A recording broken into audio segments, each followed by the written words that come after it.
All right, guys, I just want to welcome back to Everything College Football Podcast. Damien Nick here to our preview and prediction for the Dukes Mayo Bowl between Minnesota and Virginia Tech. 7.5-point favorites are the Golden Gophers. 42.5 is the total. Friday, January 3rd from Charlotte, North Carolina, 7:30 p.m. Eastern Time. Getting things started with the Minnesota offense. On the VT defense, this is a team from Minnesota that will be having their top back at their disposal in Darius Taylor, 9 touchdowns, over 1,000 yards for this offense this year. This guy's a complete difference maker, complete game changer. Marcus Major's been a respectable number 2 running back.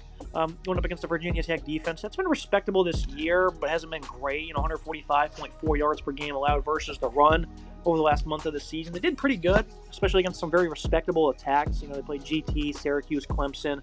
Held quite well. They're pretty favorable. The only game this year they allowed over 200 and was against Old Dominion early on in the season in a blowout victory.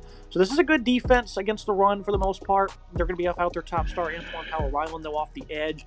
That's going to be monumental for them, of course. A lot of other guys on this defense won't be playing, but for the most part, the front seven remains largely intact. Caleb Woodson, Keontae Jenkins, he's a guy that's kind of a rover for them. Anais Peebles, I do think he's actually opting out as well. So if they're down to their top linemen, certainly going to be hard to slow down the run.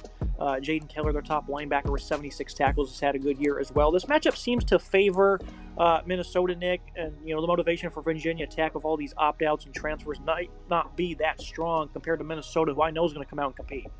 And Minnesota is certainly going to come out and put up a good performance here. They're playing at essentially full strength, looking like a really good roster. I believe Jordan Nubbin, the running back, was a backup, didn't have a whole lot of snaps this year. And then Philip Daniels, the right tackle, is most likely not playing. Daniels signed with Ohio State. He's a big physical tight end, so that's a bit of a loss on the right side. Or big physical right tackle, that is. That's a bit of a loss on the right side. But outside of that, this is a Minnesota team playing at almost full strength. Darius Taylor has been really good for this team on the ground. 873, 4.7, and 9 scores for him. He's a really effective back while also having 300 plus yards receiving and 2 touchdowns. So about 1,200 yards from scrimmage, 11 touchdowns. He's a really good key piece for this offense. Marcus Major is not a bad number 2 back with 352 and 3 rushing touchdowns himself. This is a team that's pretty good at running the ball for the most part this year.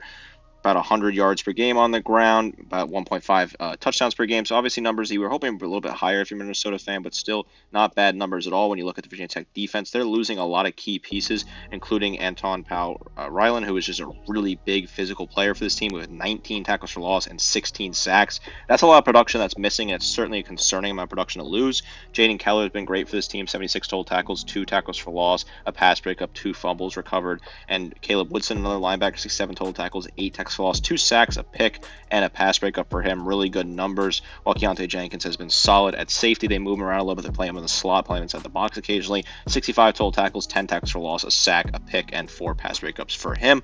A good number of players there, 3 talented players. I do worry about the defensive line. They are down some of their top pieces. Could be a tough battle, and this could be some success for Minnesota running the ball. And it does look like Jenkins has not been practicing as of late, so maybe he doesn't play. If he doesn't, that's also another big loss on top of a wounded secondary already with Mansour Delane and Moose Phillips not going to be playing as they've transferred out of the program. Dorian Strong opting out, and another defensive tackle in Wilfred Panay won't be playing. So this is going to be a battle-tested defense. Looks like they're also down to a interim defensive coordinator as well. So, there's a lot of headache here, and these numbers on screen aren't really going to be vindictive of, I think, what we're going to be seeing from the Hokies. And you speak of that secondary being very vulnerable. They're going against 2 receivers that have been good this year. Elijah Spencer and then Daniel Jackson, 863 and 4 scores from him. These guys are both nice possession receivers who get a lot of targets. Some great hands from the both of them. And, of course, Darius Taylor, second on the team with 50 receptions for 333 yards. So this is certainly a tough passing attack to slow down. Max Brosmer this year has been pretty good. 67%, 218 yards per game through the air, 17 touchdowns and only 5 picks. He's given this offense the adequate balance they need to survive throughout the season. Their losses were all very close. They fought back against Michigan due to a great ability with the passing attack. Barely lost on the road to Rutgers, and then they should have beat Penn State at home, quite frankly, losing that game by a point. So this is a very good team, Nick. And then week 1, they lost by 2 on a missed field goal where the passing attack did struggle. For the most part, though, Minnesota, their record is not vindictive of how good they've been this year, and against a wounded secondary, this is going to be a lot of balance from Minnesota, and I expect Brosman to have a big day.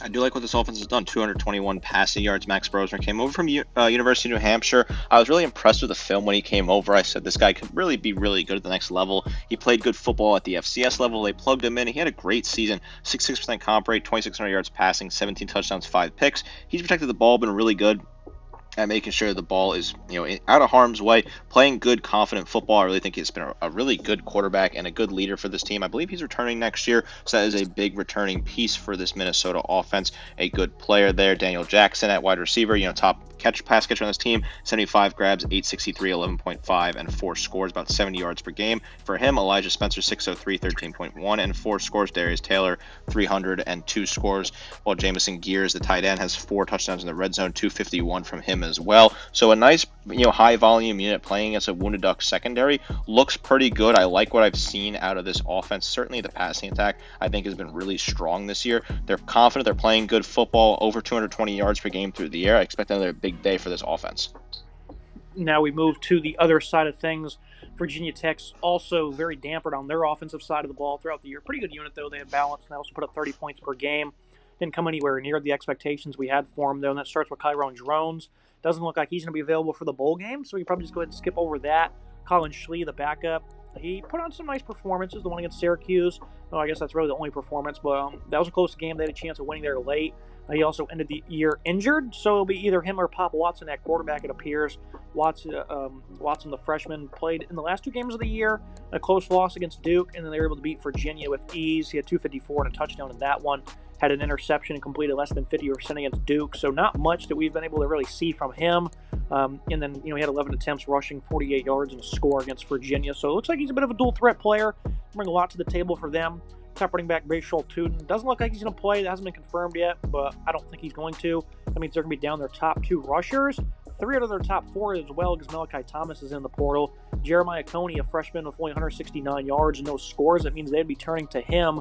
This is not the optimal spot, Nick, to be down a lot of your players on offense if you're going to be turning to 2 freshmen to be the top ball carriers against the defense for Minnesota. It really doesn't have many opt-outs. Ja Joyner, he might. Justin Whaley, we know he's not going to be playing. And then Denny Stigo, the 2 defensive ends, those guys might not play. That's it, though. Everyone else from Minnesota, what's been a great defense, will be playing. This is a very tough spot, especially if the people around you probably don't care that much. This is certainly a tough spot for this Virginia Tech offense that really, didn't live up to the expectations that we had. Drones has been battling injuries as of late. He is returning next year. Will be really solid for this team. Hopefully they can get him to develop. Colin Schley has also been battling some injuries. Not sure if he's going to get to go. Watson, most likely the guy to get to go here. Want to see what he can look like. Is he going to be a good quarterback for this team? Have been able to watch a lot of him. Don't have a whole lot to see from him, a lot to go off of. So that's going to certainly be a rare, thing for this guy. We'll see what he looks like here. We'll see what he can do if he ends up playing. I think that's something you got to keep an eye on for this offense. I just worry that the Virginia Tech offense won't be able to do a whole lot. No Tootin, most likely, which is certainly a big loss. Cooney and Malachi Thomas are probably the 2 backs, and I get to start here. Neither of these guys have broken 200 yards this season, only 1 touchdown between the 2 of them. So certainly concerning numbers. Minnesota's defense is playing at pretty much full strength, like you said. Justin Wally is a really good player who's declared for the draft, so I'm excited to see where he ends up at outside of him. And Striganow and Ja Joyner potentially not playing. Joyner most likely not. Striganow potentially could still play. Striganow 47 total tackles, 5 tackles for loss, 4 sacks for him. Really good numbers. As for the players that are playing, this is a really good defense that's had a successful season. Anthony Smith, 25 total tackles, 10 tackles for loss, 5 sacks in the defensive line. He's a big physical player, while Jack Henderson's been really good in the secondary, as well as getting in the backfield. 41 total tackles, 7 tackles for loss, 4 sacks for him. Good numbers across the board. I like what this defense has been able to do, and I think this matchup plays very favorable to them, because this Virginia Tech offense is also going to be missing some of its pass-catching weapons. Yeah, 2 of the top 4 receivers in Jalen Lane, Daquan Felton, and then you're also down likely 3 starters on the offensive line. Your left tackle, your center, and your right guard as well. So that's not ideal. They do have Stephen Gosnell and Ally Jennings playing, though, 2 very good pass catchers, and Benji Gosnell at tight end has been very impressive for them. So they certainly have some reliable options, I would say, but in terms of having optimal balance, that probably won't be there against this defense. They gave up only 112 yards per game. Rushing, they were not bad, really, other than the Iowa game in terms of slowing down the run. Even if they're out their top 2 tight ends, guys like Jack Henderson, Anthony Smith, Cody Lindenberg, these guys are all going to be playing. Maverick Baranokowski, I like what he brings to the table. And, of course, you have a phenomenal freshman safety in Coy Parrish, who stayed with his in-state Minnesota team as a 5-star recruit, and he's been a great returner. He also has 5 interceptions. Expect him to be all over the field making plays. Not much else really to cover here, Nick. This is just a very depleted offense going up against an elite defense that's only down potentially 3 guys at the most. Yeah, the two Gosnell brothers are really solid for this team on offense. Benji at tight end's really good, 330 and 2 scores. While the wide receiver Steven Gosnell has about 500 yards receiving, 18.4 yards per grab, and a touchdown. Ali Jennings is a great player to watch as well. 373 yards, 24.9 yards per catch, and 3 scores for him. Good player overall, really solid piece, but this is an offense that's missing a lot of key pieces. Offensive line is weak as well.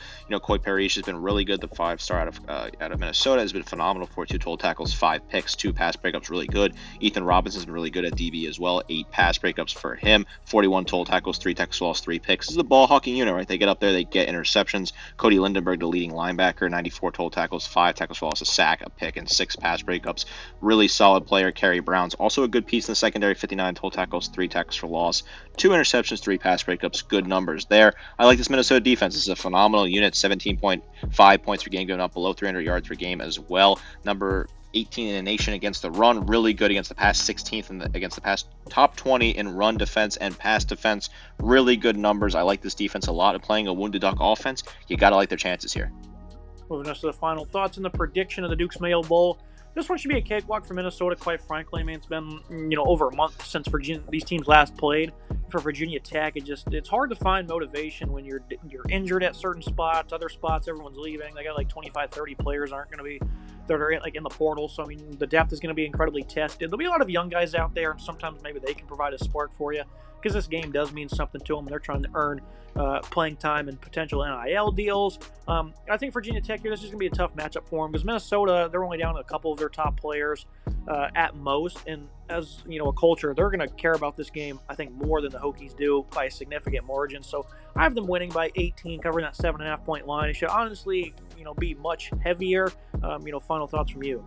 Yeah, I think this is just a slam dunk. I know my score is a little bit closer at 10, but I just don't know how many points the Minnesota offense are going to put up. I expect Virginia Tech to get a little bit lucky here. Some of these kids play with a lot of heart, like you were alluding to there, so I think they'll find a way to get some points later in the game and close that gap. I do think Minnesota covers, though, depending on what book you get it at.